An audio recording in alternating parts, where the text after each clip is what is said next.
السلام علیکم کے کے ناولز پر آپ سب کو ویلکم۔ ایک خوبصورت ناول کے ساتھ حاضر ہیں جس کا نام ہے خوشبو تیری جوئے کرم۔ ناول کے رائٹر ہیں طلعت نظامی۔ چلیں ناول کی جانب بڑھتے ہیں۔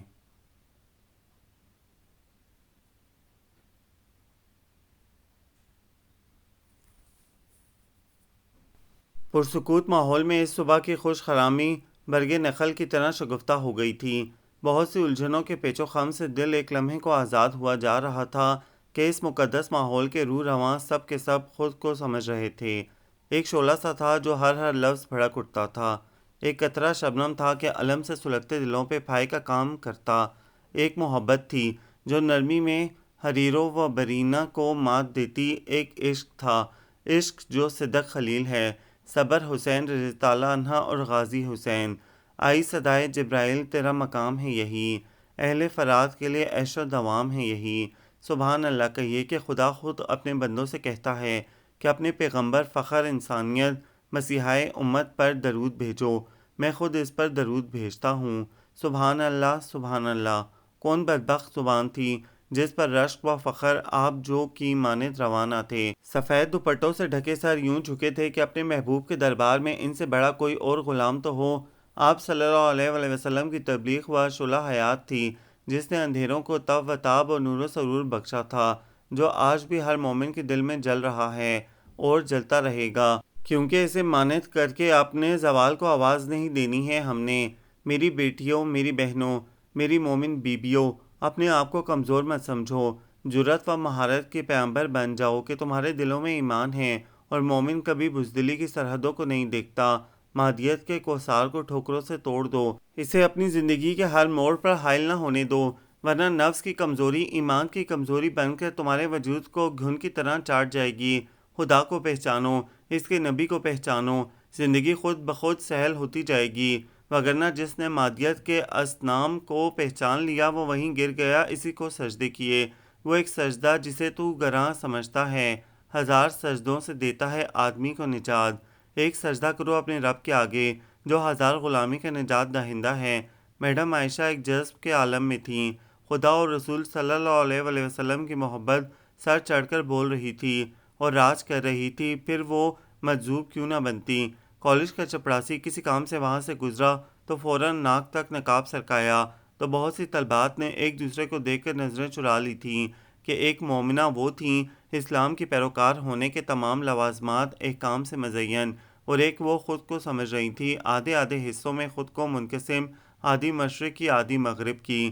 آج کے مبارک دن پر اس خوبصورت و پرسکون ماحول میں مجھے پیغمبر آخر الزماں کی شان میں کچھ بولنے کا حق دے کر جتنی فضیلت سے ہمکنار کیا گیا ہے، اس کی میں تہ دل سے کالج والوں کی مشکور ہوں کہ کچھ ثواب میں نے اپنے دامن میں بٹورے اور عقیدت کے چند پھول آپ نے بکھیرے۔ یہ فضیلت بھی کسی کسی کو نصیب ہوتی ہے، اور مشکور ہوں اپنے پاک رب کی کہ اس نے مجھے اس قابل سمجھا۔ کلثوم کی آنکھوں میں رشک ستارے بن کر ان کے وجود پر ٹمٹما رہے تھے۔ دوپٹے کا حالہ سر اور گردن کے گرد اور تنگ کر لیا، پلو مٹھی کی مضبوط گرفت میں تھا۔ ان کی نشست خالی ہونے کا خیال کر کے ہی دل میں گھٹن سی طاری ہونے لگی۔ دل چاہ رہا تھا وہ یوں ہی بیٹھی اپنے موتیوں جیسے الفاظ کے خزانے لوٹاتی رہیں اور وہ سمیٹتی رہے۔ سب تقریباً اسی جذب کی کیفیت میں بیٹھے تھے۔ آٹوگراف بک لینے کے لیے ہجوم سے بجتی بجاتی نکلی تو باہر اندرونی گیٹ پر چیئر پر بیٹھی ٹانگ ہلا ہلا کر چیونگم چباتی صحیفہ اپنی جانب ساری توجہ مبذول کر گئی۔ کتنی الجھن محسوس ہوتی تھی اس حلیے میں اسے دیکھ کر۔ ٹانگ ہلانے سے اس کی چھوٹی سی پونی بھی ہل رہی تھی۔ چیونگم چبانے اور ببل بنانے کا سارا عمل کرایت امیز تھا اس کی مصفا طبع کے لیے۔ آج بھی وہ اپنی تراش خراش میں مکمل نظر آئی تھی۔ معاشرے کا ناسور۔ حقارت بھری نظریں اس کی جانب اٹھ گئیں۔ ہاتھ میں پکڑے انگلش میگزین کے صفحے الٹتی ہوئی حال سے بے خبر نظر آئی کہ اندر کیسی سکون اور مسرت کی محفل جمی ہے کہ ابھی ابھی تو وہ بہت کچھ اپنے دامن میں سمیٹ کر نکلی تھی۔ کم از کم آج کے دن تو اپنا حلیہ چینج کر کے آ جاتی تھوڑی دیر کو، لوگ تمہیں مشرق کی بیٹی ہی سمجھ لیتے تو کچھ برا نہ ہوتا۔ سیاہ گلاسز اسے ترشے بالوں پہ جما لیے۔ تم نے مجھ سے کچھ کہا کلثوم؟ اس نے مڑتے مڑتے اسے پکارا۔ فی الحال کوئی اور مجھے ایسے فضول حلیے میں نظر نہیں آ رہا۔ وہ کافی تلخ ہو چکی تھی۔ بس یار کیا کروں، دل فریب مسکراہٹ ہونٹوں پر بکھر گئی۔ اصل میں میرا رخت سفر یہاں کا تھا ہی نہیں، بس یوں سمجھو باہر نکلی تو سفر کو 2 in 1 بنانے کی کوشش میں یہاں تک ہی آ گئی۔ گویا احسان کیا۔ اس کے منہ کا مزہ اور زیادہ کڑوا ہو گیا کہ اس پر وہ حیران ہو اٹھی، اپنی معلومات پر اور ان پر جنہیں آج مہمان خصوصی کی حیثیت سے یہاں زحمت دی گئی ہے، جو اپنے ساتھ ہماری آنکھیں کھولنے اور گمراہ دلوں کے قفل توڑنے یہاں تک آئی ہیں۔ اس میں احسان کی کیا بات ہے؟ جس وقت مجھے فرصت ملی آ گئی۔ تم یہ باور کرانا چاہتی ہو کہ اپنے دین و پیغمبران سے محبت صرف تمہاری میراث ہے تو یہ صرف تمہاری بھول ہے۔ شگفتہ سے چہرے پہ یکدم چھائی سنجیدگی نے اسے چونکنے پر مجبور کر دیا۔ محبت کے متوالے پہلے محبوب کے در دولت پہ دستک دیتے ہیں۔ صحیفہ کیانی صاحبہ، کیا تم یہ سمجھتی ہو کہ اندر جو طالبات سے حال بھرا پڑا ہے یہ اپنے اپنے کمروں میں ہاتھوں پہ ہاتھ دھرے بیٹھی ہوں گی اور اب اٹھ کر یہاں آ گئی ہیں؟ تم تو ایسے کہہ رہی ہو جیسے راستہ بھول کر ادھر آ نکلی ہو۔ تمہارے دل و دماغ کی کوئی طلب شامل نہ تھی۔ اندر جو غصہ بھڑکنے لگا تھا اسے نکالنے کے بعد سر جھٹک کر ڈپارٹمنٹ کی جانب بڑھ گئی۔ واپسی پہ آنے لگی تو وہ دوبارہ سر جھکائے میگزین میں ہی گم تھی۔ ٹھہرو، میں بھی تمہارے ساتھ ہی اندر جاؤں گی۔ ذرا سی دیر کیا ہو گئی، محترم گھسنے ہی نہیں دے رہے۔ گیٹ کیپر کی طرف ناک چڑھا کر دیکھا۔ اس کے ذرا سی دیر پر اسے کافی ہنسی آئی۔ اندر کھچا کھچ رش ہے، سیٹ ملنی محال، اور ویسے بھی پروگرام ختم ہو چکا ہے، تم اندر جا کر کیا کرو گی؟ ہاں یہ تو ہے۔ لہجے کی بے پرواہی اس کی جان سلگا گئی۔ بس میڈم عائشہ کو دیکھنا تھا۔ باہر آئیں گی تو دیکھ لینا، مخلوق کی جتنی پرواہ ہے اتنی خالق کی ہوتی تو میں جانتی۔ وہ بڑبڑاتی ہوئی اندر گھس گئی۔ نہیں، وجود حدود و تعوض ہے اس کا۔ محبت عربی ہے، عالم عرفی۔ جتنی پاکیزہ وہ نظر آتی تھیں اسی قدر پاکیزہ ان کے خیالات تھے۔ تھینک یو کہہ کر پین ہاتھوں سے لے لیا۔ میڈم، ہمیں ہر موڑ پر ہر قدم پر آپ جیسی رہنما سے مستفید ہونے کی ضرورت پڑتی رہتی ہے۔ دنیاوی تعلیمات سے روشناس کرانے والے تو بہت ہیں، دینوی معاملات سے آگاہی دینے والے شاذ و نادر ہی ملتے ہیں۔ کیا آپ ہمیں اپنا ایڈریس دینا پسند کریں گی؟ ایک اور طالبہ عقیدت سے معمور ہو کر اجازت طلب کر رہی تھی۔ کیوں نہیں، ضرور۔ میں نے اور میری چند ساتھیوں نے مل کر ایک جامعہ کی بنیاد رکھی ہے جس کا نام دینی جامعہ ہے۔ اس کا ایڈریس بھی میں لکھ دیتی ہوں۔ آپ لوگوں میں سے جس کسی کو بھی شوق ہو وہاں آ کر ابدی سعادت سے بہرہ ہو سکتا ہے۔ بہت بڑے پیمانے پر اس کی بنیاد رکھی گئی ہے اور مختلف شہروں سے بچیاں آ کر عرفان نفس اور عرفان ذات حاصل کرتی ہیں۔ الحمدللہ، شوق کس تیرا بخت کو نہیں ہوگا، بس حوصلے و ہمت کی ضرورت ہوگی۔ اسلام اور اس کے پیغام کے بارے میں راسخ العقیدہ ہونا بھی ایک مسلمان کی خوبی ہے، نہ کہ صرف جامع ایمان۔ سکون کی موت میں جو مزہ ہے وہ آسائشوں سے لبریز زندگی میں نہیں۔ اپنی آمد کو پوری طرح مؤثر بناتے ہوئے انہوں نے آخر لمحات تک شہد امیز جملے ان کی سماعت میں اڈیلنا اپنا فرض جانا۔ میڈم، آپ کی رہائش بھی کیا وہیں پر ہے؟ صحیفہ کیانی یک لخت آگے بڑھی تو ایک لمحے کو وہ اس کا بے محل حلیہ دیکھ کر ششدر رہ گئیں۔ لڑکیاں بہت عجیب نظروں سے اسے دیکھنے لگی تھیں۔ وہ بروقت سنبھل گئیں۔ جی ہاں، تاکہ میں اپنا زیادہ سے زیادہ وقت تعمیر ذہن میں صرف کر کے سکون کو اپنا مقدر بنا سکوں۔ ہمارے نور مجسم معلم حضور پاک صلی اللہ علیہ وآلہ وسلم کا قول مبارک ہے، تم میں سے بہتر وہ ہے جس نے قرآن سیکھا اور سکھایا۔ میں بھی اس اعزاز کو پانے کے لیے دن رات کوشاں رہتی ہوں۔ دیکھیے آخرت میں کس مقام کے مستحق یہ ناچیز قرار دی جاتی ہے۔ لفظ لفظ میں رس تھا عاجزی کا، نفس نفس پیکر تھا انکساری کا، روئیں روئیں میں خوشبو بسی تھی ایمان کی۔ بیٹا، آپ کا نام کیا ہے؟ صحیفہ کیانی میڈم۔ وہ کھل کر مسکرائی تھی اپنی اس فوقیت پر۔ ماشاءاللہ، آپ کی طرح آپ کا نام بھی خوبصورت ہے۔ خدا اس صحیفے میں عقل و کردار کی بلندی تحریر فرمائے۔ اس جملے میں اس کے لیے کیا پیغام تھا اسے سمجھنے والیاں سمجھ گئی تھیں، لیکن ندامت کی ایک لہر بھی اسے چھو کر نہ گزری، بلکہ یوں تشکرانہ نظروں سے انہیں دیکھا جیسے اس کی شان میں کوئی سپاس نامہ پیش کیا ہو انہوں نے اس کے گال تھپ تھپائے اور نکل گئیں۔ جو لڑکیاں اس کے منہ پر کھری بات کہنے کی اخلاقی جرات نہیں رکھتی تھیں وہ آپس میں چہ مگوئیاں کرنے لگیں۔ اس سے پیشتر کہ ان کے نکل جانے کے بعد کلثوم میڈم عائشہ کے جملے کا مطلب اچھی طرح واضح کر کے پیش کر دیتی، وہ کی رنگ گھماتی مزے سے گاڑی میں بیٹھ کر یہ جا وہ جا ہو گئی۔ رہائش تو ایسے پوچھ رہی تھی جیسے آج ہی جا کر میڈم عائشہ کے قدموں میں بیٹھ کر ان کے پیروکاروں میں شامل ہو جائے گی۔ آمنہ ربانی جو اس کی شان و حشمت سے ہمیشہ جلی کٹی رہتی تھی اس وقت بھی پھپولے پھوڑنے بیٹھ گئی۔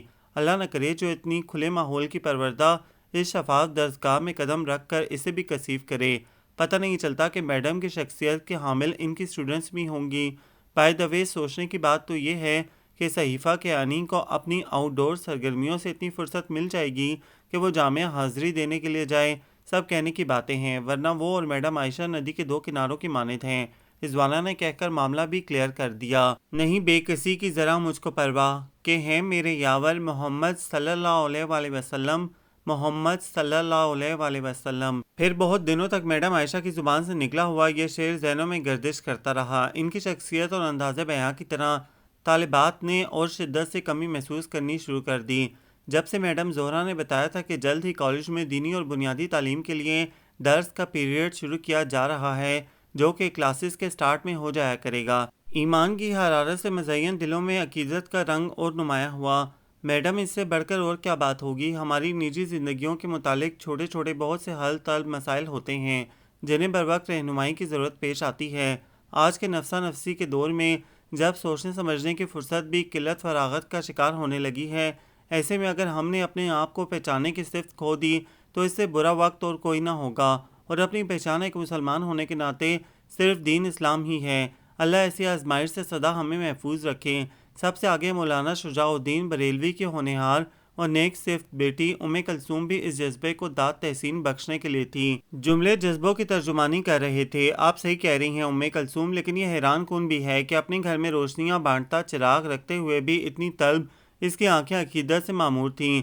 میڈم بس یہی تو وہ پیاس ہے جو بھڑکائے بھڑک جاتی ہے، بجھائے نہیں بجھتی۔ سبحان اللہ، ما اجملک ما آسنکا ما اکملک، کہاں مہر علی کہاں تیری ثنا، گستاخ نظر جا ٹھہری کہاں۔ اس چراغ سے ہمارا گھر ہی فیضیاب نہیں ہوتا، بہت سے لوگوں کے دلوں کی سوکھی دھرتی ہری ہوتی ہے۔ پھر کیوں نہ چراغ سے چراغ جلائے جائیں؟ کہتے ہیں جوانی کی ایک نماز بڑھاپے کی 80 نمازوں کے برابر ہوتی ہے۔ اس عمر میں تمہارے اچھے اقوال تمہاری اچھی سوچ کی دلیل ہیں، اور اچھے خیالات کا خدا کے ہاں بڑا درجہ ہے۔ جو لوگ بس اس دنیا کی زندگی اور اس کی خوشنمائیوں کے طالب ہوتے ہیں، ان کی کارگزاری کا سارا پھل ہم یہاں ہی ان کو دے دیتے ہیں، اور اس میں ان کے ساتھ کوئی کمی نہیں کی جاتی، مگر آخرت میں تو ایسے لوگوں کے لیے آگ کے سوا کچھ نہیں، اور وہاں معلوم ہو جائے گا کہ جو کچھ انہوں نے دنیا میں بنایا وہ سب ملیا میٹ ہو گیا، اب ان کا کیا دھرا محض باطل ہے۔ سبحان اللہ، اللہ تمہارے نیک اعمال میں چار چاند لگائے۔ کلثوم، اب میڈم عائشہ کے متعلق کہو نا۔ آمنہ ربانی نے ٹہوکا دیتے ہوئے سرگوشی کی۔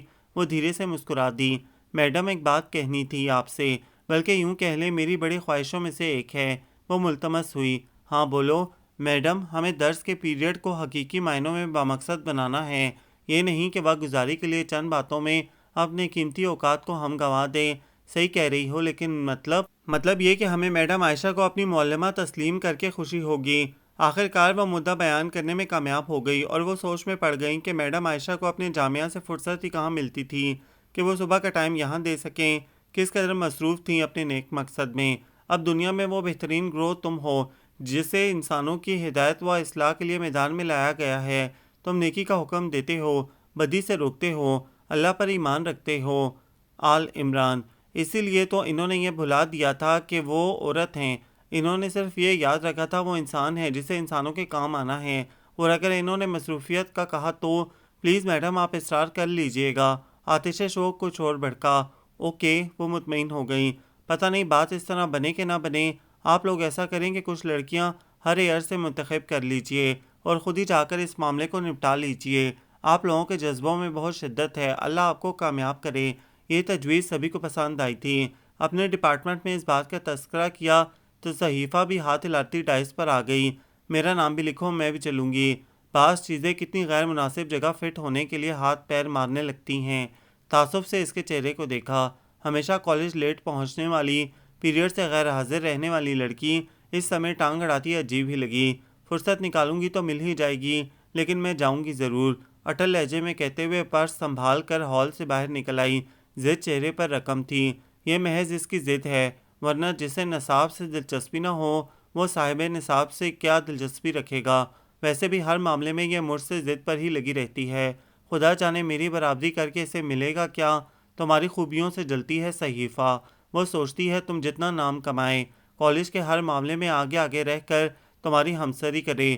ایک لڑکی نے اس کے اندر امڑ آنے والے غصے کو ہوا دے دی، لیکن اسے خود نہیں معلوم اس کے پالے ہوئے شوق میں اور میری محرکات میں زمین آسمان کا فرق ہے۔ میں نے نفس پرستی والے شوق نہیں اپنائے ہوئے، اسے کالج فنکشن پر ہونے والے فینسی ڈریس شو والی صحیفہ یاد آ گئی جو ڈھیروں روشنیوں کے ہجوم میں اسٹیج پر کیٹ واک کرتی کسی عروسی ڈریس کے کام کو نمایاں کر رہی تھی۔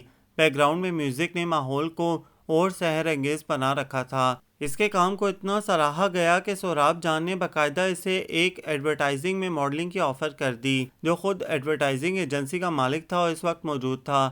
کرائیت امیز مسکراہٹ سمیت کلثوم نے اس سے دیکھا، کر لیتی قبول آفر، آخر نام بھی ہوتا۔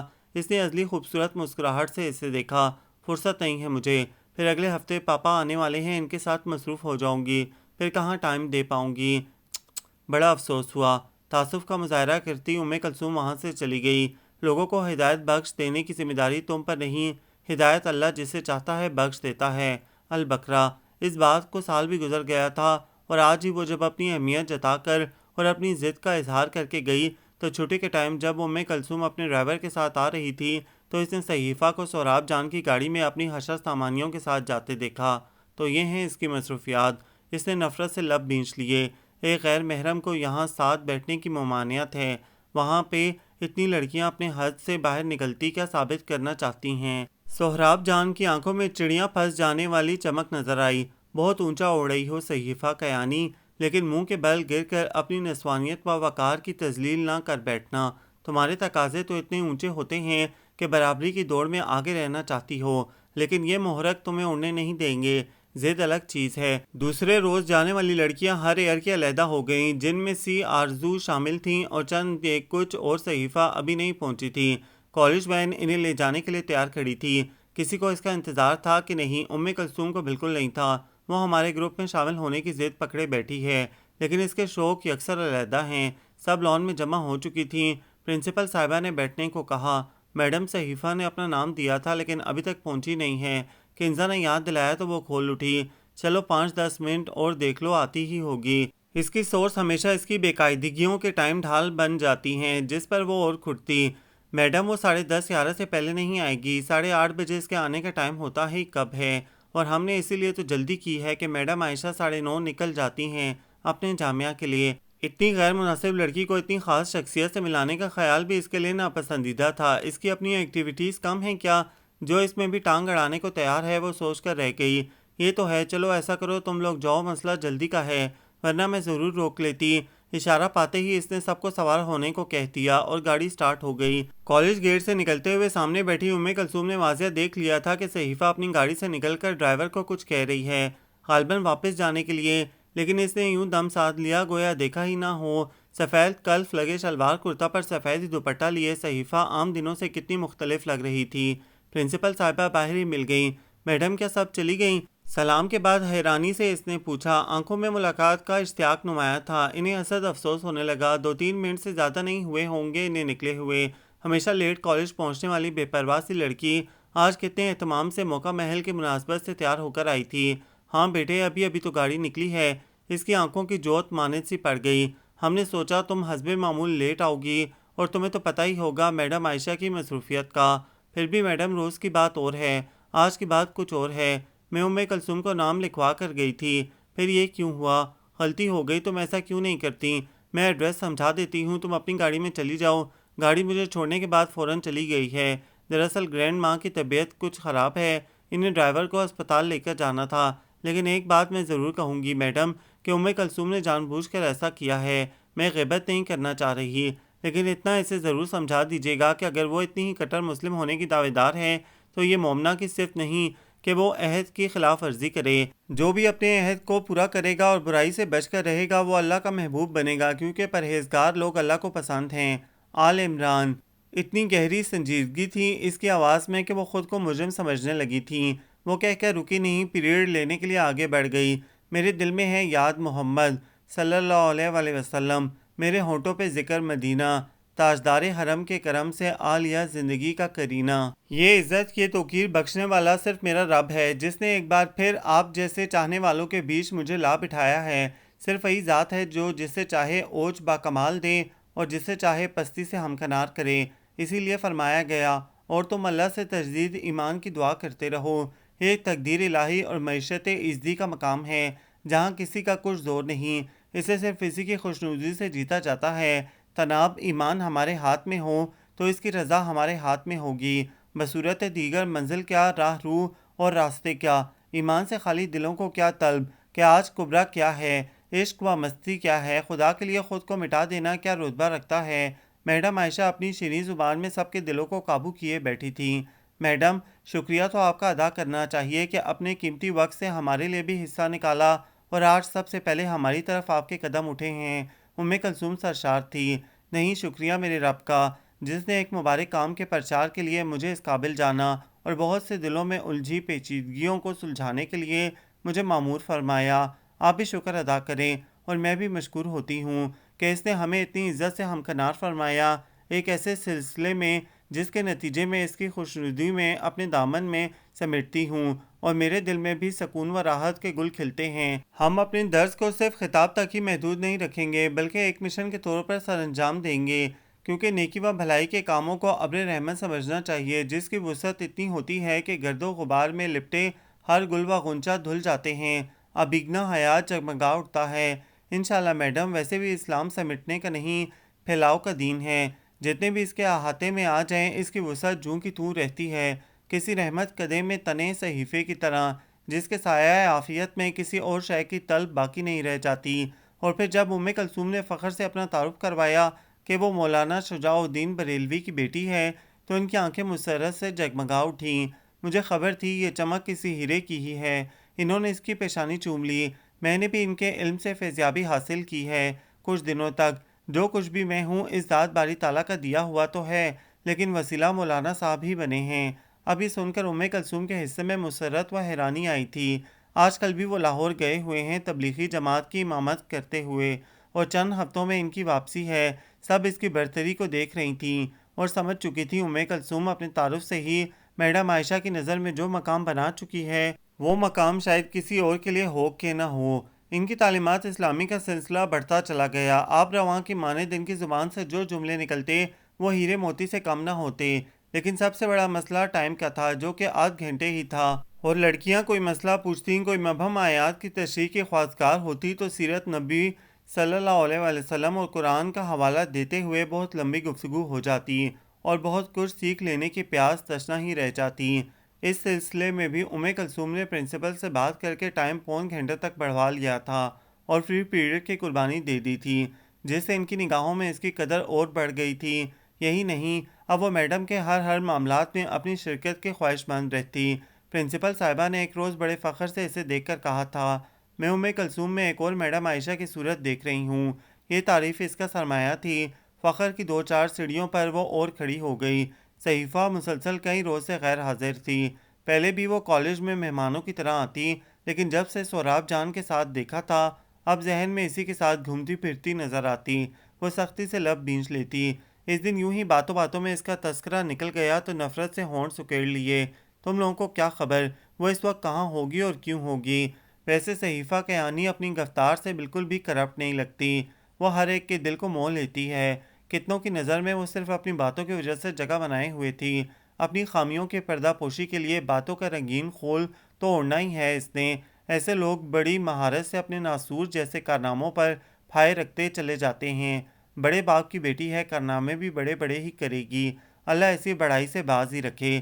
جس کی بلندی سے گرے تو سنبھلنے کے لیے کوئی کنارہ کوئی سہارا نہ ہو، پاش ہونے کے سوا۔ صحیح کہہ رہی ہو تم۔ حیرت ہے کہ اس کے باپ نے ملک سے باہر ہوتے ہوئے اسے کھلی چھوٹ دی ہوئی ہے، اپنے ساتھ کیوں نہیں رکھتا؟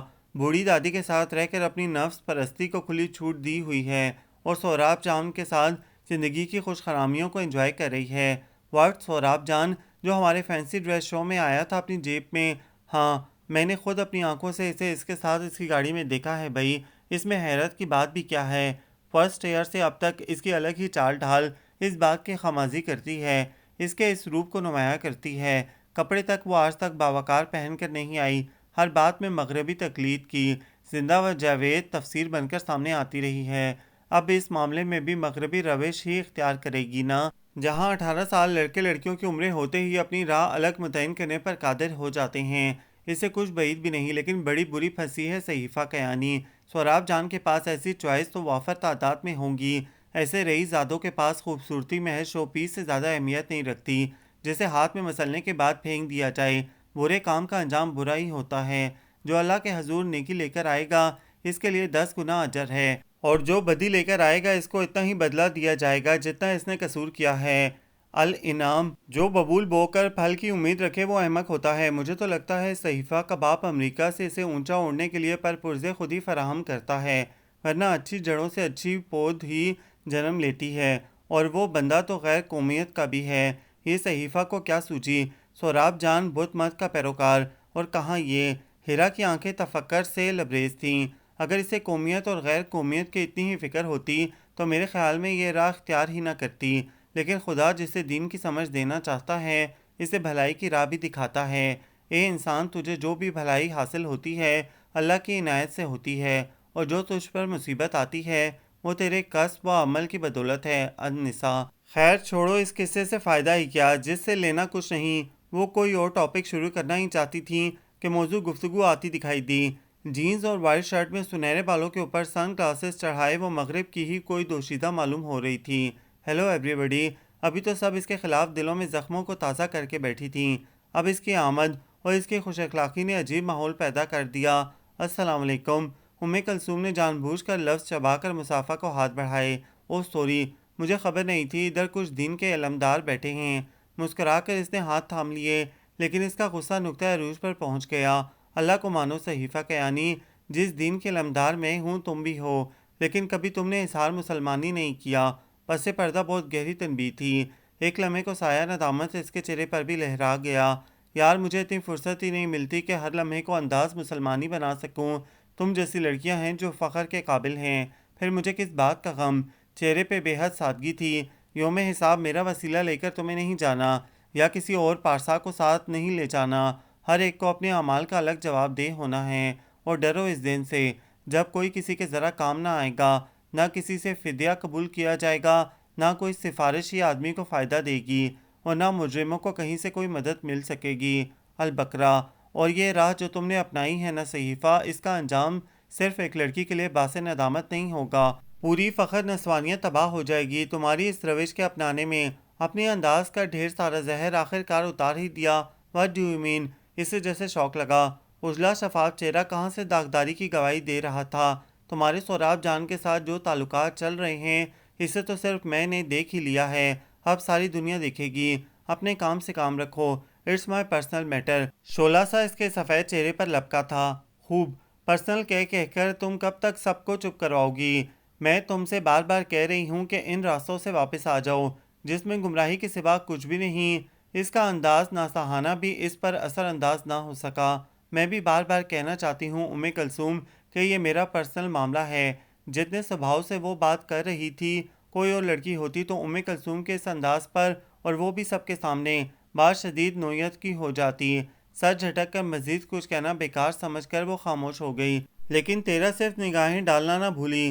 تم لوگ بھی کیا بات لے کر بیٹھ گئیں؟ کوئی اور بات کرتے ہیں، چلو کیفیٹیریا چلتے ہیں، کولڈ ڈرنک پیتے ہیں۔ سوری ہم پی آئے ہیں، تم جا کر پیو، رکھائی سے کہہ کر وہ دیگر لڑکیوں میں مصروف ہونے کی کوشش کرنے لگیں۔ ایک ایسی لڑکی کے ہاتھوں جو خود اپنی عزت کی رکھوالی نہیں تھی، بے عزتی کیسے برداشت کر سکتی ہے؟ سنو آمنہ، اس بار ابو کا حج پر جانے کا پروگرام ڈن ہے۔ پوری طرح اسے نظر انداز کرنے کی کوشش کرنے لگیں۔ اچھا، وہ تو پہلے بھی اس فریضے سے فیضیاب ہو چکے ہیں، لیکن اس بار سب سے اہم بات یہ ہے کہ میں بھی جانے کے لیے تیار ہو رہی ہوں امی کے ساتھ۔ مسرت کے دیپ آنکھوں میں جل اٹھے تھے۔ واقعی بیک وقت سب کی چیخیں بلند ہوئی تھیں۔ وہ خوشیوں کی پھوار میں ڈوبی سر ہلا رہی تھی۔ ارے حج سے یاد آیا آمنہ، میں نے بھی تو آج خواب میں دیکھا کہ رنگ برنگے دیپ جل رہے ہیں، محصور کن منظر اور کیف آور فضا ہے، اور میں طواف کر رہی ہوں۔ ایسا روح پرور منظر کہ کیا میں حقیقت میں دیکھتی۔ پھر آنکھ کھل گئی اور سارے روح افزا قسم کے مناظر ہاتھ چھڑا گئے۔ بے حد تمسخرانہ نظروں سے اس کے کھوئے کھوئے چہرے کی طرف دیکھا۔ تم صرف خواب تک ہی محدود رہا کرو۔ جو عملی زندگی میں کچھ نہ کر دکھانے کی صلاحیت سے عاری ہوتے ہیں وہ خواب ہی دیکھا کرتے ہیں۔ وہ بالکل خاموش ہو گئی اور کچھ ثانیے بعد آگے بڑھ گئی۔ میں کبھی مان ہی نہیں سکتی کہ اس جیسی چال چلن والی لڑکی کو کبھی ایسا نیک خواب بھی آیا ہوگا۔ میں نے آج تک ایسا خواب نہیں دیکھا۔ آمنہ جس قسم کے دعوے کر کے گئی ہے۔ ارے چھوڑو بھی، تم بھی کس معاملے میں پڑ گئی؟ تم تو سیریس ہی لے لیتی ہو ان باتوں کو، اس کا تذکرہ ہی کیا؟ سامنے آ جاتی ہے تو مسلمان ہونے کے ناطے سلام دعا بھی ہو جاتی ہے۔ پتہ نہیں کیوں میرے مقابلے میں آنا چاہتی ہے لبنہ، پتہ نہیں کیوں۔ وہ زچ ہو گئی۔ یہ ہر وہ کام کرنے کے نعرے بلند کرتی ہے جو میں کرتی ہوں۔ یا کرنا چاہتی ہوں۔ میں نے پہلے بھی کہا ہے تمہاری اہمیت سے خائف ہے یہ لڑکی، اب دیکھو 10 دن بعد آئی اور کسی نہ کسی زاویے سے مجھے تنگ کر کے چلی گئی ہے۔ خواب دیکھا ہے، تک بھی ہوتی ہے بھائی کوئی۔ اے نبی صلی اللہ علیہ وسلم، اپنی بیویوں اور بیٹیوں اور اہل ایمان کی عورتوں سے کہہ دو کہ اپنے اوپر چادروں کے پلو لٹکا لیا کریں، کہ زیادہ مناسب طریقہ ہے تاکہ وہ پہچان لی جائیں اور ستائی نہ جائیں۔ اللہ تعالیٰ غفور الرحیم ہے۔ الاحزاب۔ ماحول میں یک بستہ خاموشی تھی، سب کی سب آیات و تشریح کے اثر سرور و مستی میں بجھی تھیں۔ جذبہ شوق دل میں مجھے لے رہا تھا۔ میڈم عائشہ نے درس کا سلسلہ اس طرح نکالا تھا کہ قرآن پاک کے ابتدا سے چند آیتیں تلاوت کرتیں، پھر ترجمہ تفسیر کی باری آتی۔ اس طرح کئی مبہم مسائل بھی نکلتے چلے آتے حل کے ساتھ۔ اتنا ستھرا انداز ان کی تدریس کا تھا کہ ادھر ادھر کی بے پرواہ لڑکیاں بھی سننے اور دلچسپی لینے پر مجبور ہو گئی تھیں۔ عام فہم انداز بھی لوگوں کے دل جیت لینے پر مجبور کر گیا۔ اس روز وہ سورہ نساء کی آیات اور ترجمہ تفسیر کے ساتھ پیش کر رہی تھیں، اور مومن بیویوں کو کہا گیا کہ اپنی اپنی چادروں کے پلو لٹکا لیا کریں تاکہ وہ پہچانی جائیں اور اذیت سے ہمکنار نہ ہو سکیں۔ آج کے نفسا نفسی کے دور میں جہاں عورتیں ملازمت پر کمر بستہ ہوتی ہیں، وہاں چادروں کو توق سمجھ کر اتار پھینکا ہے۔ ایک بل کھائی رسی گردن میں جھول رہی ہوتی ہے۔ میں ملازمت کو برا نہیں کہہ رہی، میرا بتانے کا مقصد یہ ہے کہ اگر ہم ملازمت کے ساتھ ساتھ وقار اور نسوانیت کو بھی فراموش نہ کریں تو کیا مذائقہ ہو، کہ اپنی ضروریات کے ساتھ خدا کی خوشنودی کو بھی محلوظ خاطر رکھیں تو اس سے بڑی نیکی اور کیا ہوگی۔ ہم اپنے دین کی نمائندہ ہیں، اگر ہم پر کوئی عیب اچھالے گا تو روح کا رواں کیا سبق سیکھے گی۔ اپنے اپنے الگ تشخص کی بنا پر ہی دوسری قوموں سے ممتاز ہیں، پھر اپنی اور مغربی حیثیت کو مشترک کیوں کریں۔ ہنس کی چال چلنے میں ہم اپنی پہچان کو فراموش نہ کر جائیں۔ بڑی تیکھی نگاہوں سے کلثوم نے صحیفہ کو دیکھا جو گرمی کی وجہ سے ہلکا سا اسکارف گلے میں لٹکائے آئی تھی۔ سردیوں میں تو اس کی ضرورت بھی نہیں پڑتی تھی، جیکٹ کے اوپر کسی چیز کی گنجائش محسوس نہ ہوتی تھی۔ اتفاقاً اس کی نظریں بھی اٹھیں، پھر صحیفہ نے سر جھکا لیا گویا شکست مان لی ہو۔ کلثوم کی نگاہوں کا تمسخر کچھ اور بڑھ گیا۔ اس نے نگاہوں سے ہی ایسی شکست دی تھی کہ اس کے چہرے کے سارے تاثرات سلیٹ کی مانند ہو گئے تھے۔ اپنے پھولدار اسکارف کے دونوں نوکیلے پلو دونوں شانوں پر لٹکا لیے۔ باہر نکلتے ہی اس ماحول کی سحر انگیزی بھی محترمہ کے دل و دماغ سے نکل جائے گی، اور میڈم آج کل تو وہ بے نام سی ڈوری بھی نہیں رہی۔ میرے دین کی پاسدار لڑکیوں نے اس بوجھ کو بھی اتار پھینکا ہے۔ میڈم عائشہ خاموش ہوئیں تو اس نے اسے آئینہ دکھانے کی ٹھانی۔ تباہی ہے یہ سب عورتیں، اپنے ہاتھوں اپنے احساس کو کمزور کرتی ہیں، پھر تباہی و بربادی کی مستحق بھی ٹھہر جاتی ہیں۔ پردے کو رکاوٹ سمجھنے کا مطلب ہی یہ ہے کہ آپ نے اپنے آپ کو خود سے چھین لینے کی بات کی۔ اسے جائز سرگرمیوں کا حصہ دار ہی بننا ہے تو وہ اپنے فرائض کی انجام دہی پردے میں رہ کر کرے۔ اس کی صفات کی پرچھائیاں نظام اور عمومت اور خانگی زندگی پر پڑنی چاہیے، نہ کہ وہ خود آشکارا ہوں۔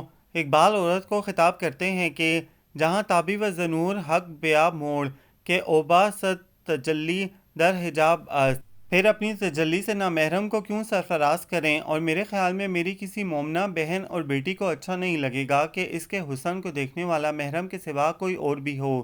میری مومن بہن بیٹیاں خائن کبھی نہیں بن سکتیں۔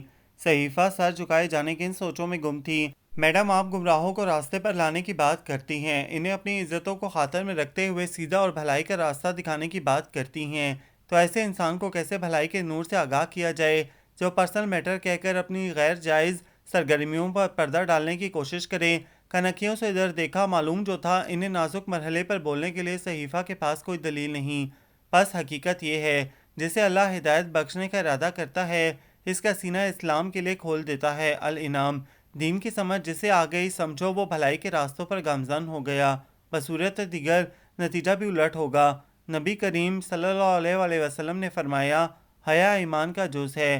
جس انسان کے پاس سے حیا اٹھ گئی اس کے اندر ایمان نہیں، اور جس کے اندر ایمان نہیں اس کی ہلاکت آ جاتی ہے۔ سو میری بہنیں عاقبت چاہتی ہیں تو حیا کے دامن کو ہاتھ سے نہ جانے دیں، خواہ کتنی ہی صحبتیں درپیش آئیں۔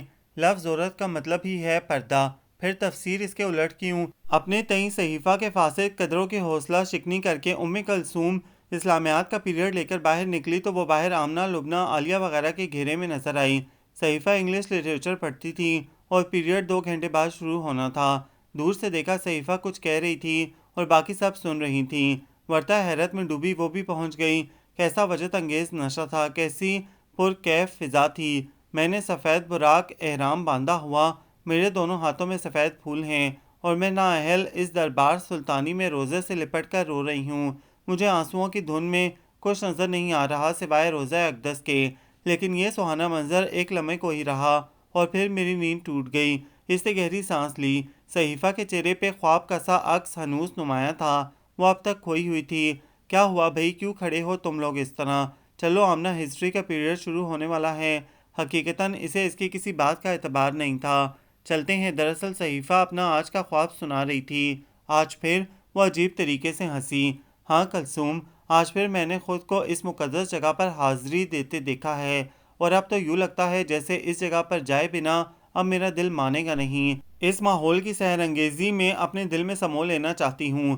جو میں نے خواب میں دیکھا، چوماؤں اس کی مہکتی فضاؤں کو، تاکہ یہ خواب محض خواب نہ رہے، حقیقت کا روپ دھار لے۔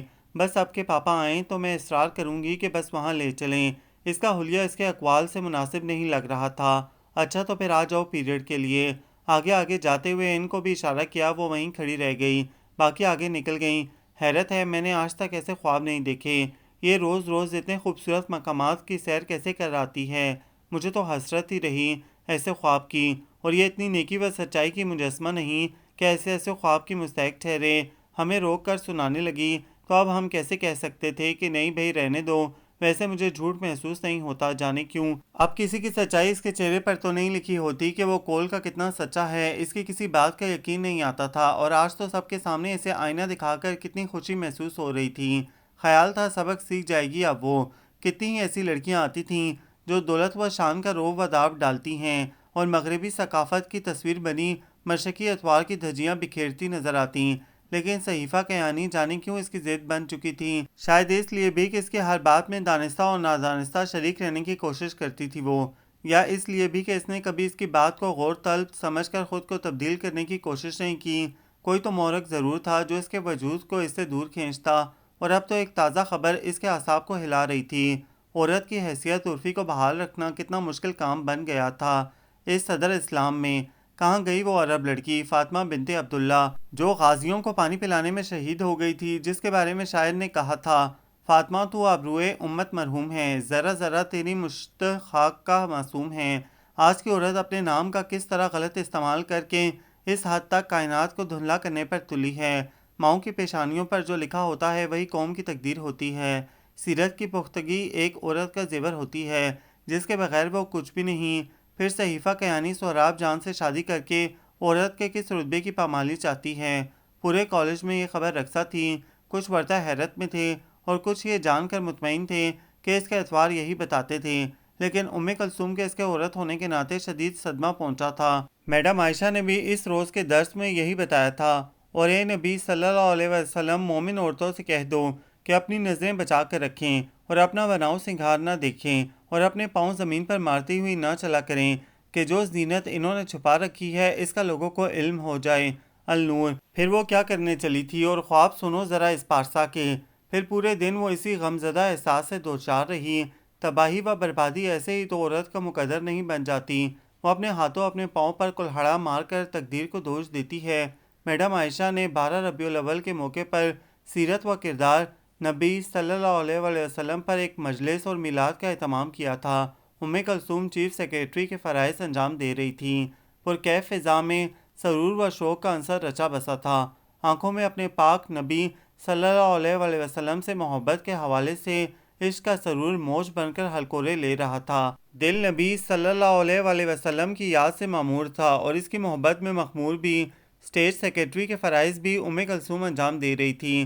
نعت و ثنا کا سلسلہ اتنا کیف آور تھا کہ جو بھی بیٹھا تھا اپنی جگہ پر ساکت رہ گیا۔ ہلنے کی تاب کسی میں نہ تھی۔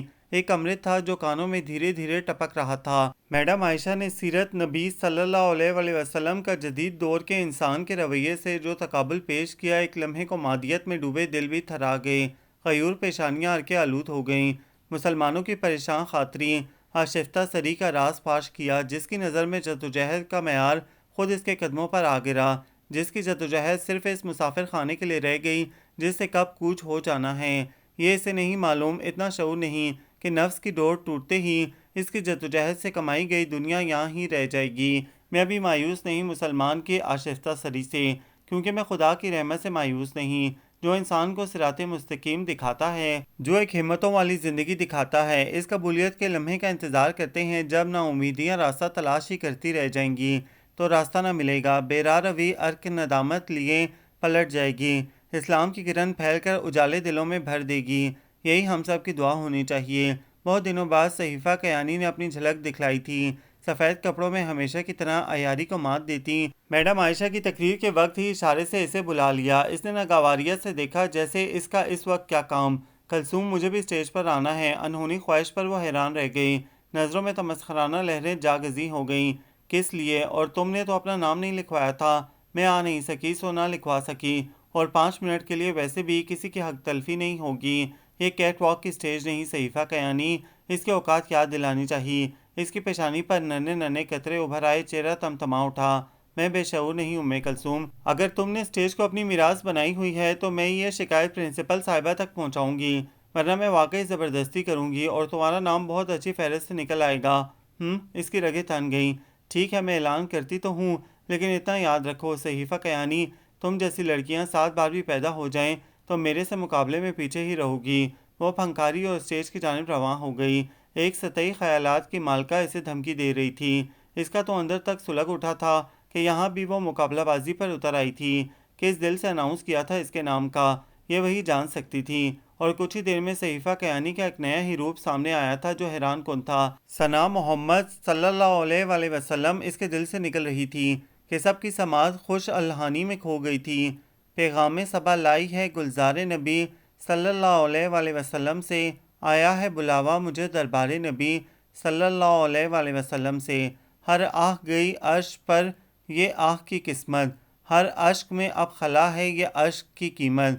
تحفہ یہ ملا ہے مجھے دربار نبی صلی اللہ علیہ وآلہ وسلم سے۔ بھاتی نہیں ہمدم مجھے جنت کی جوانی، سنتا نہیں زاہد سے میں تو روحانی کہانی۔ الفت ہے مجھے سایہ دیوار نبی صلی اللہ علیہ وآلہ وسلم سے۔ عرفاں کی کثرت خلق کی مجھے، صبر کا ساغر کیا لطف ملا کرتا ہے جو دیتے ہیں سرور، کہ آئے کوئی پوچھ لے بیمار نبی صلی اللہ علیہ وآلہ وسلم سے۔ آیا ہے بلاوا مجھے دربار نبی صلی اللہ علیہ وآلہ وسلم سے۔ عقیدت نے ہر ہر لفظ میں سوز کا رنگ بھر دیا تھا۔ آنکھیں محترم ہستی کے دربار میں جھکی ہوئی تھیں، لبوں سے تمنائیں دیدار نبی صلی اللہ علیہ وآلہ وسلم، خواہش سرکار نبی صلی اللہ علیہ وآلہ وسلم آہ بن کر افشاں ہو رہی تھی۔ سبحان اللہ، میڈم عائشہ نے سرور سے آنکھیں مونتے ہوئے کہا تو کلثوم خاموشی کی کیفیت میں وہاں سے ہٹ گئی۔ صحیفہ تم نے کمال کر دیا، تمہاری آواز بہت اچھی ہے۔ ہیرا نے ستائشی نظروں سے دیکھا، وہ دھیمے سے مسکرا دی۔ جتنا دیا سرکار نے مجھ کو اتنی میری اوقات نہیں، یہ تو کرم ہے ان کا، ورنہ مجھ میں تو ایسی بات نہیں۔ آنکھوں کے کنارے بھیگ گئے۔ کہاں جینز شرٹ میں ملبوس رہنے والی وہ الٹرا ماڈرن سی لڑکی، کہاں سادگی کا پیکر کرتا شلوار میں اس دربار میں محمود و ایاز کو ایک کرتے ہوئے وہ کھڑی تھی۔ اس کی آواز واقعی بہت اچھی ہے، مجھے بہت پہلے سے معلوم ہے۔ کلثوم جانے کہاں سے نکل آئی۔ جب ہمیں ویلکم پارٹی دی گئی تھی تو صحیفہ نے بہت اچھا سا گانا سنایا تھا۔ اسے کسی طور برتر تو ثابت نہیں کر سکتی تھی، کمتر تو ضرور بنا سکتی تھی۔ کہاں یہ عقیدت و احترام سے سجی محفل، اور کہاں ماضی کے کسی قصے کا تذکرہ۔ وہ اتنے اونچے خیالات رکھنے والی لڑکی کی پس ذہنیت دیکھ کر رہ گئی۔ اس بار تو لاسٹ ایئر ہے، تم نے پھر حصہ نہیں لیا سانگ میں؟ نہیں، میں اب گانے نہیں گاتی۔ دھیمی آواز میں سختی کا جو ہوگر رچا بسا تھا اس نے خاموش کر دیا۔ وہ سر اکڑا کر چلائی، تمہارے بارے میں عجیب باتیں مشہور ہو رہی ہیں صحیفہ، اس میں کہاں تک صداقت ہے؟ کس قسم کی باتیں؟ ہیرا کے استفسار پر متحیر ہو کر اس نے دیکھا، یعنی کہ تم اور سہراب جان؟ او ہاں، بات درست ہے، لیکن وہ اب سہراب جان نہیں، سہراب احمد ہے۔ نگاہیں جھکا کر اس نے تصحیح کی، تمہارا مطلب ہے اس نے اسلام قبول کر لیا ہے؟ اس کی آنکھیں گویا پھٹ پڑیں۔ ہاں، نکاح سے پہلے میں نے یہی شرط رکھی تھی کہ وہ مسلم ہو جائیں گے، اور پھر وہ اسلام کے دائرہ حیات میں آ گئے تو گویا نکاح بھی ہو گیا۔ ہاں بھائی، تم لوگوں کو ہر تازہ خبر مل جاتی ہے، اس بات کا پتہ نہیں چل سکا۔ شکوے خود بخود لبوں پر آ گئے۔ اور تمہارے پاپا؟ وہ آئے ہیں تو ہوا ہے فیصلہ۔ پاپا نے مجھے کہا ہوا تھا اپنی پسند سے آگاہ کر دینا، پھر میں آ کر دیکھ بھال کر کے فیصلہ کروں گا۔ مجھے سہراب احمد پسند آ گئے اور میں نے اطلاع دے دی۔ اسلام نے ہمیں یہ اختیار دیا ہی ہوا ہے تو میں اظہار کیوں نہیں کرتی؟ اب پاپا رخصتی کر کے ہی جائیں گے واپس۔ کیا سہراب جان؟ میرا مطلب ہے سہراب احمد پہلے سے میرڈ نہیں تھے؟ نہیں، بالکل نہیں۔ ہمارے معاشرے کا یہی تو المیہ ہے، جو جرم کرتا نہیں اسے پہلے سولی پر لٹکایا جاتا ہے، اور ہیرا سہراب احمد سے شادی کی وجوہات میں سر فہرست میری محبت نہیں بلکہ ایک نیکی بھی شامل ہے۔ اپنی گزشتہ گمراہیوں کی پیشمانی کے عوض کی گئی کہ میں نے ایک حق و صداقت پر مبنی دین کی جانب ایک انسان کو راغب کیا۔ تمہیں خبر ہے نا کتنی بڑی جزا ہے؟ یو آر گریٹ صحیفہ، کتنی گہری دھن میں وہ کھڑی تھی۔ تھینک یو، لیکن یہ سب تو اس ذات باری تعالیٰ کے وسیلے سے ہوا ہے کہ اس نے میڈم عائشہ جیسی خاتون کو میری رہنمائی کے لیے میری زندگی میں بھیج دیا، ورنہ میں کہاں دھیان دیتی تھی اپنے دین کی جانب۔ مسلم ہونے کا دعویٰ کر کے بھی اسلام کے کسی دعوے پر پوری نہیں اترتی تھی۔ ان کی درسگاہ میں نے اپنے آپ کو ڈھونڈا ہے۔ کیا تم ان سے ملتی رہی ہو؟ ہاں، میں نے ان کی جامعہ جوائن کی ہوئی ہے، جس سے میری شخصیت کی نمو میں بڑی مدد ملی ہے۔ کتنی جھوٹی من گھڑت باتیں مشہور ہیں اس کے بارے میں۔ جس نے اپنی زبان سے کبھی کسی کو دکھ نہیں پہنچایا ہو تو وہ اپنے عمل سے کیا کسی کو زود و رنج کر سکتی تھی؟ اور یہ ایک اشاق نبی کی پہلی نشانی تھی کہ اس نے اپنے ولی کی باتوں پر عمل کیا کہ مسلمان وہی ہے جس کے دست و زبان سے کسی کو تکلیف نہ پہنچے۔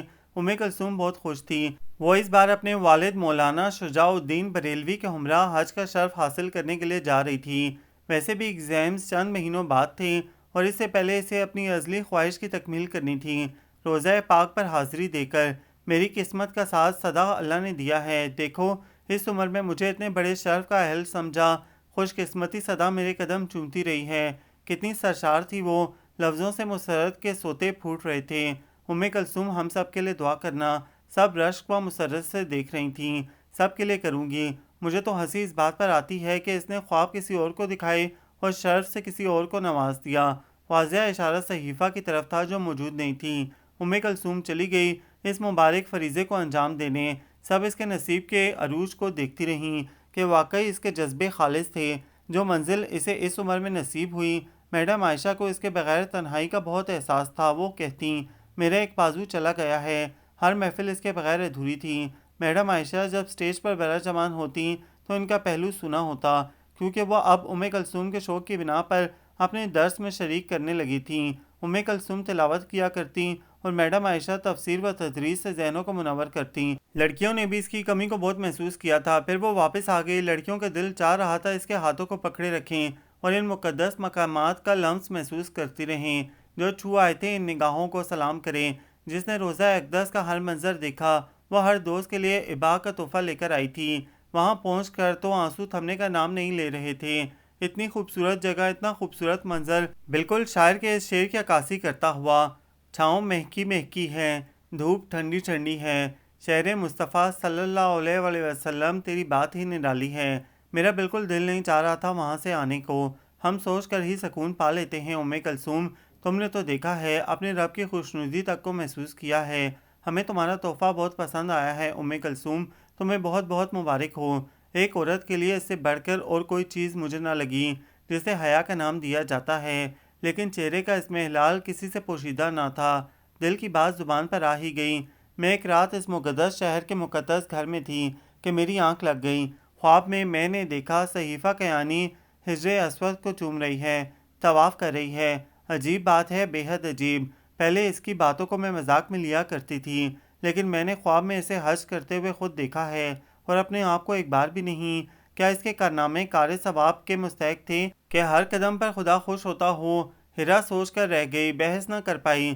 اس نے تو اتنا تک سنا تھا کہ اس کی سیرت و کردار دیکھ کر اور دین کی جانب راغب کرنے پر اس کے سسرال کے ہر فرد نے اسلام قبول کر لیا ہے۔ کتنی عظمت تھی، کیسی کایا پلٹ تھی اس کی ذات کی۔ کیا وہ خود اس قابل ہو گئی تھی کہ دوسروں کی شخصیتوں کو انوکھا روپ دے دے؟ پھر کیا اسے حج کا ثواب نہیں ملے گا؟ وہ بہت کچھ سوچ رہی تھی۔ سہراب احمد یکسر بدل گیا تھا۔ ایڈورٹائزنگ ایجنسی چھوڑ کر کوئی اور کاروبار کرنے چلا تھا۔ عورت کے ہاتھ میں قدرت نے کتنی بڑی طاقت رکھی تھی۔ ہو سکتا ہے اسے واقعی بلاوا آیا ہو، وہ بس اتنا ہی کہہ سکی۔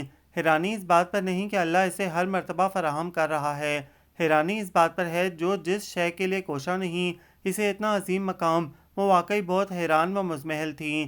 میڈم عائشہ سے بھی کھل کر بیان نہ کر سکی۔ دن یوں ہی کٹنے لگے کہ سنا گیا کچی آبادیوں میں ملیریا پھوٹ پڑا۔ یہ خبر سب کے لیے اذیت ناک تھی کہ سینکڑوں لوگ مر رہے ہیں۔ یہ تو واقعی خطرناک بات ہے میڈم۔ میرا تو راستہ ہی وہی ہے۔ مین روڈ سے گزرتے ہوئے وہاں کے گندے نالوں کوچوں کو دیکھتی ہوں تو ہول اٹھتا ہے۔ بچے انہی نالیوں کے کنارے پرورش پا رہے ہیں، کر بھی کیا سکتے ہیں اس مجبوری پر۔ غربت نے اس جگہ پر ان کی رہائش منظور کرا دی ہے۔ وہ لوگ بیچارے وہاں سے نکل بھی نہیں پاتے۔ کتنا بڑا المیہ ہے ہمارے معاشرے کا۔ کلثوم نے اظہار افسوس کیا۔ صرف افسوس کرنے سے کام نہیں چلے گا، ہمیں فنڈ اکٹھا کر کے وہاں جانا ہوگا۔ ہمارے درس کا واحد مقصد صرف واعظ نہیں، عمل بھی ہونا چاہیے، کیونکہ ہمارے نبی صلی اللہ علیہ وآلہ وسلم نے اپنے عمل و کردار سے ہی ایسی دھاک بٹھائی تھی کہ کفار بھی آپ کو صادق اور امین کہہ کر بلاتے تھے۔ ابو سفیان نے نجاشی کے دربار میں ان کی عظمت کی گواہی دی تھی۔ خالی نصیحت خالی گھڑے کی طرح ہوتی ہے، جس میں آواز تو بھرپور گونج سکتی ہے لیکن اندر کچھ ہوتا نہیں۔ صحیح کہہ رہی ہیں آپ، لیکن میڈم فنڈ واقعی طلبات دیں گی آپ کے خیال میں؟ کیوں نہیں؟ جس کے دل میں خوف خدا ہوگا وہ اپنی استطاعت کے مطابق ضرور دیں گی۔ پوچھو ان سے۔ اور واقعی سب کے سب ہاتھ کھڑے تھے۔ سبحان اللہ، اسے کہتے ہیں اتحاد مسلمانی۔ اللہ آپ سب کے جذبوں کو اسی طرح بلند رکھے، آمین۔ کلثوم، آپ جانے والی بچیوں کے ابھی نام لکھ لیں اور پرسوں صبح ہم جائیں گے۔ چھٹی کا دن ہے، پڑھائی کا حرج نہیں ہوگا، اور یہ تو نیکی کی راہ ہے جس پر گامزن ہونا سب پسند کریں گے۔ اس نے سر ہلایا۔ وقت مقررہ پر جن طالبات کو جانا تھا وہ آ گئی تھیں۔ سب کے جمع ہونے پر میڈم عائشہ بھی اپنے جامعہ کی گاڑی لے کر آ گئیں، جس میں 5-10 لڑکیاں آرام سے بیٹھ گئی تھیں۔ وہاں ہم پیسے دے کر آئیں گے تاکہ وہ علاج، معالجے اور دیگر مصرف میں خرچ کر سکیں۔ گاڑی کچی آبادی سے گزرنے لگی تھی۔ جوڑوں کی بدبو کا جو سلسلہ شروع ہوا تو سب نے ناک پر کپڑے رکھ لیے۔ میڈم واقعی زندگی کا یہ روپ دیکھ کر ہول اٹھتے ہیں۔ کلثوم کا دل تصور کر کے ہی ڈوبا جا رہا تھا۔ کیا خیال ہے ہم یہاں ہی نہ اتر جائیں؟ میڈم نے گاڑی کھڑی کر دی۔ تو میڈم آگے ہم کیسے جائیں گے؟ بے شمار کھائی نما جوہر کیچڑ سے پر دیکھ کر اس کی چیخ جیسے نکل گئی۔ چلو پھر ٹھیک ہے، بیٹھے رہتی ہیں، آگے خشکی پر جا کر گاڑی کھڑی کرتے ہیں۔ مجھے تو نہیں لگتا یہاں خشکی بھی ہوگی۔ بارش نے اپنی ساری تباہی جیسے اس علاقے میں ہی پھیلائی ہے۔ چھوٹے چھوٹے تنگ و تاریک گھروں میں رہنا ان مکینوں کی ہی ہمت ہے۔ ویسے دیکھو یہاں پر بھی غریبوں کے گھر ہیں، انہوں نے ننگ دھڑنگ کالے پیلے بچوں کو کھیلتا دیکھ کر کہا۔ پھر بھی میڈم ذرا سا اور آگے گاڑی پارک کریں۔ اس کی طبع نازک پر گراں جو گزرا تھا، میڈم نے اس کی خواہش کے پیش نظر گھاس پر گاڑی کھڑی کی، جس کی سطح بھی پانی پر ہی مشتمل تھی، لیکن جوہر سے قدرے بہتر تھا۔ اس کا نکلنے کا دل نہیں چاہ رہا تھا، اتنی سخت بدبو تھی۔ بڑی مشکل سے پائنچے اوپر کیے اور نکل آئی۔ دل چاہ رہا تھا پاؤں اٹھا کر سر پر رکھ لیں، اکائی آنے لگی تھی۔ مچھروں سے جوڑوں اور نالوں کا پانی ڈھکا ہوا تھا، جگہ جگہ پانی کھڑا رہنے کی وجہ سے کائی جم گئی تھی جو سلپ کرنے میں مددگار ثابت ہوتی۔ میڈم، اگر ہم بھی خدا نخواستہ ملیریا میں مبتلا ہو گئے تو جا کر ہم ویکسینیشن کرا لیں گے، اللہ مالک ہے۔ ہر کوئی یہی سوچ کر رہ جائے گا تو کون ان بیچاروں کو پوچھے گا؟ ان کی بات ہر بہر اپنی جگہ درست تھی، لیکن دل کا کیا کرے جو منظر سے اوجھل ہو جانے پر مجبور کر رہا تھا۔ جگہ جگہ کی گندگی اس کے اعصاب جھنجھنا گئی۔ میڈم اب آگے نہیں، پلیز، ہم اپنے ساتھ ہیلپر لائے ہیں نا، اس سے کہیں کہ سامان پہنچا دے۔ اس کی ہمت و برداشت جواب دے گئی۔ ایک دوسرے کا ہاتھ پکڑ کر کہاں تک آگے جا سکتی ہیں؟ تھوڑی دور چلو بھائی، وہ دیکھیں دوسری طرف کتنی گند ہے، لیکن کوئی پارٹی نظر آ رہی ہے، ڈاکٹر بھی ہے۔ غالباً گاؤن سے اندازہ ہو رہا ہے، وہیں چلتے ہیں، مل جل کر اچھی مدد ہو جائے گی۔ اس نے نگاہیں اٹھائیں۔ پانی پر پڑے بڑے سے پتھر پر لوگ مصروف عمل دکھائی دے رہے تھے، لیکن جو حشر اس جگہ کا تھا وہ دور سے بھی نہیں دیکھا جا رہا تھا۔ میڈم عائشہ آگے آگے چلنے لگیں تو مجبوراً اس نے بھی قدم بڑھا دیے، اور ان کی تقلید میں باقیوں نے بھی۔ اس کے قیمتی کپڑوں کا حشر ہو گیا تھا اور پھر آدھے راستے میں رک جانا پڑا۔ جو منظر نگاہوں نے دیکھا وہ اس غلیظ زمین پر عظمت کے مینارے سے کم نہیں تھا۔ ایک ذرہ تھا جس کی روشنی آنکھوں کو خیرہ کر رہی تھی۔ صحیفہ کیانی اس پتھر پر ڈاکٹر کے ساتھ کھڑی تھی جو بچوں بڑوں کو انجیکشن لگا رہا تھا، کسی کو حفظ ماتقدم کے طور پر اور کسی کو بیماری سے چھٹکارا حاصل کرنے کے لیے، اور صحیفہ اس کی ہیلپ کر رہی تھی۔ گندے مندے سے بچوں کو اپنے خوبصورت لمبی سفید انگلیوں والے ہاتھ سے سہارا دیتے ہوئے، کسی روتے بچے کو اپنے قیمتی کپڑوں کی پرواہ کیے بغیر ساتھ لگا کر چپ کراتے ہوئے، یہ صحیفہ نہیں تھی۔ اس نے بچپن میں کہانی پڑھی تھی ایک نیکی کی دیوی کے متعلق جو جگمگ کپڑوں میں روز غریبوں کی بستی میں آتی تھی اور روتے ہوئے دکھ میں اٹے لوگوں کو ہنسا کر جاتی تھی، ان کا روز ایک دکھ دور کر کے جاتی تھی۔ وہ ایسی کہانی کا کردار تھی، صحیفہ نہیں تھی۔ بے شمار مکھیاں ارد گرد بھنبھنا رہی تھیں۔ دستانوں، موزوں اور مکمل بند شوز میں صحیفہ پورے حفاظتی کپڑوں میں تھی۔ نیکی میں قربانی بھی شامل ہو جائے تو اس سے بڑھ کر بھی کوئی عمل نہیں ہوتا۔ دو ملازم بستر، دوائیں اور پھل تقسیم کر رہے تھے۔ ڈاکٹر صاحب، دوسری جانب بھی جانا ہے، آج ہی ویکسینیشن کا کام مکمل کر لینا ہے، کیونکہ ابھی بہت کام اور پڑے ہیں۔ اس کی باتوں سے لگ رہا تھا وہ خود لے کر آئی ہے جو گائیڈ کر رہی تھی بچوں اور لوگوں کی صنف میں ڈاکٹر کو۔ السلام علیکم صحیفہ اتنی مصروف تھی اپنے عمل میں کہ ادھر ادھر دھیان ہی نہ جا سکا۔ میڈم عائشہ نے مخاطب کیا تو حیرانی سے دیکھتی ادھر بھی آ گئی۔ اسے تو کچے راستوں پر کسی سہارے کی محتاجی نہ تھی، اللہ کی مدد کافی تھی۔ اس کے کپڑے بھی کیچڑ میں اٹے تھے لیکن روحانی نور وجود کو تابانی بخشنے کے لیے کافی تھا۔ وعلیکم السلام میڈم، آپ، مجھے یقین تھا آپ ضرور آئیں گی۔ میڈم بہت اموات ہو گئیں، بہت رف صورتحال ہے یہاں کے لوگوں کی، ایک تو غربت، اوپر سے یہ تباہی دیکھ کر دل دکھتا ہے۔ صحیح کہہ رہی ہو، تو گویا تم یہاں مصروف تھیں اس لیے جامعہ نہیں آ رہی تھیں؟ کیا بہت نئی صورتحال تھی؟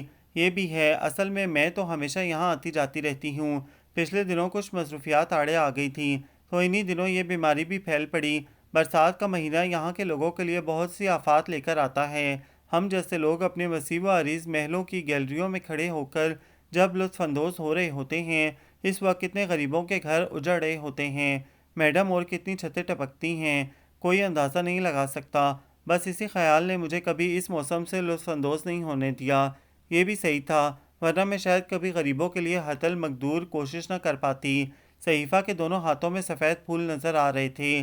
اور میڈم بس یہی وجہ تھی کہ پہلی بار جب آپ ہمارے کالج آئی تھیں تو آپ کا درس اٹینڈ نہیں کر پائی کہ میں یہاں آئی ہوئی تھی ان لوگوں کے پاس۔ ایک غریب عورت کینسر کی گہرائیوں میں اتری ہوئی تھی، اس کو قریب المرگ میں صرف اپنے بچوں کے تحفظ کی ضمانت چاہیے تھی، تسلی چاہیے تھی۔ پھر تم نے کیا کیا؟ میڈم عائشہ کا دل چاہ رہا تھا اسے سلام کرنے کو، میں اس عورت کو تو نہ بچا سکی، لیکن میری تسلیوں اور مجموعہ عنایتوں کے احساس نے ایک اطمینان کی موت سے ضرور اسے ہمکنار کر دیا۔ اس کے بڑے بیٹے کو اپنے گھر ڈرائیور کے طور پر رکھ لیا ہے، دونوں چھوٹی بچیاں پڑھتی بھی ہیں اور ہنر بھی سیکھ رہی ہیں، یوں گزر ہو رہا ہے۔ اللہ کے نیک بندے وہ ہیں جو اس کی محبت میں مسکین، یتیم اور قیدی کو کھانا کھلاتے ہیں اور ان سے کہتے ہیں کہ ہم اللہ کی خاطر تمہیں کھلا رہے ہیں، تم سے کسی بدلے یا شکریہ کے طلبگار نہیں۔ الہو، صحیفہ طواف کر رہی تھی دیوانہ وار اپنے رب کے حضور۔ بہت سے لوگوں کے بیچ وہ جبھی احرام باندھے نظر آئی تھی۔ ذرا سا آڑ میں کھڑی کلثوم کی آنکھیں چندیا رہی تھیں۔ اس کے چہرے کی اجلی صبح سے مولانا شجاع الدین بریلوی کی بیٹی کلب آواز میں سبقت لے جاتی تھی، اور اللہ ماڈرن گھرانے کی لڑکی فکر و عمل میں آگے تھی کہ خود کو تج کر خود کی پرواہ نہ کر کے ان کی پرواہ کر رہی تھی جن پر اللہ کی نگاہ کے سوا کسی انسان کی نگاہ نہ جاتی تھی۔ کوئی وسیلہ بننے کے لیے تیار نہ ہوتا تھا۔ ذہنی طور پر آزاد وہ اپنے ماحول اور تربیت کی وجہ سے تھی، جس طرح کلثوم کی تربیت اسلامی طرز معاشرت پر ہوئی تھی، لیکن فکر و عمل کا تحفہ صحیفہ کے دل میں اترا تھا کہ وہ نیت کی سچی تھی، پیٹھ پیچھے غیبت نہیں کرتی تھی۔ تم میں سے کوئی کسی کی غیبت نہ کرے۔ کیا تمہارے اندر کوئی ایسا ہے جو اپنے مرے ہوئے بھائی کا گوشت کھانا پسند کرے گا؟ اپنی زبان سے کسی کو دکھ نہیں پہنچاؤ۔ اے محمد صلی اللہ علیہ وآلہ وسلم، میرے بندوں سے کہہ دو کہ زبان سے وہ بات نکالا کریں جو بہترین ہو۔ دراصل یہ شیطان ہے جو انسانوں کے درمیان فساد ڈلوانے کی کوشش کرتا ہے۔ حقیقت یہ ہے کہ شیطان انسان کا کھلا دشمن ہے۔ بنی اسرائیل، کسی کی ٹو میں نہ رہو، کسی ایسی چیز کے پیچھے نہ لگو جس کا تمہیں علم نہ ہو۔ یقیناً آنکھ، کان، دل سب ہی کی باس پرس ہونی چاہیے۔ بنی اسرائیل، سہراب جان کو سہراب احمد میں تبدیل کر کے کتنے ثواب کی مستحق ٹھہری تھی وہ۔ ایک بدی کی طرف راغب ہوتے انسان کو کس قدر سادگی سے صدق کی راہ دکھائی تھی کہ نصیحت و خطاب کام نہ آ سکیں۔ اس کا عمل، اس کا کردار سہراب احمد اور اس کے گھر والوں کے لیے مشعل راہ بن گیا۔ تم جیسی لڑکیاں 7 بار بھی پیدا ہو جائیں تو میرا مقابلہ نہیں کر سکو گی صحیفہ کیانی۔ یہ جملہ تازیانہ بن کر پلٹ آیا تھا کلثوم کے وجود پر۔ صحیفہ کیانی ہیرا تھی اپنے خدا اور اپنے رسول صلی اللہ علیہ وآلہ وسلم کے لیے، جسے میڈم عائشہ نے تراشا تھا۔ اسے تو کوئی بو نہیں محسوس ہو رہی تھی، گندے لوگوں سے گھن نہیں آ رہی تھی، نہ ملیریا کے خود سے چمٹ جانے کا ڈر تھا۔ اور کیوں ہوتا کہ وہ خدا کی طرف سے عطا کی گئی عظمت و توقیر سے سجی مسند پر بیٹھی تھی، کئی زیادہ زمین پر نہیں کھڑی تھی۔ جسے روحانی خوشی عطا ہو جائے اسے فانی چیزوں کی پرواہ نہیں ہوتی۔ آج اپنی آنکھوں سے زندہ جاوید ثبوت کو کلثوم دیکھ رہی تھی۔ یہ مخمصہ بھی حل ہو گیا تھا۔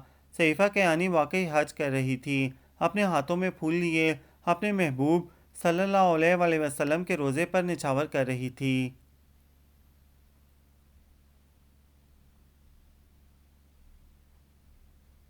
یہ ناول آپ سب کو کیسا لگا؟ کمنٹس میں اپنی تفصیلی رائے سے آگاہ ضرور کیجیے گا، ہمیں انتظار رہے گا۔ اگر آپ کوئی ناول پڑھنا یا سننا چاہتے ہیں تو اس کی ریکویسٹ بھی کمنٹ میں ضرور کریں۔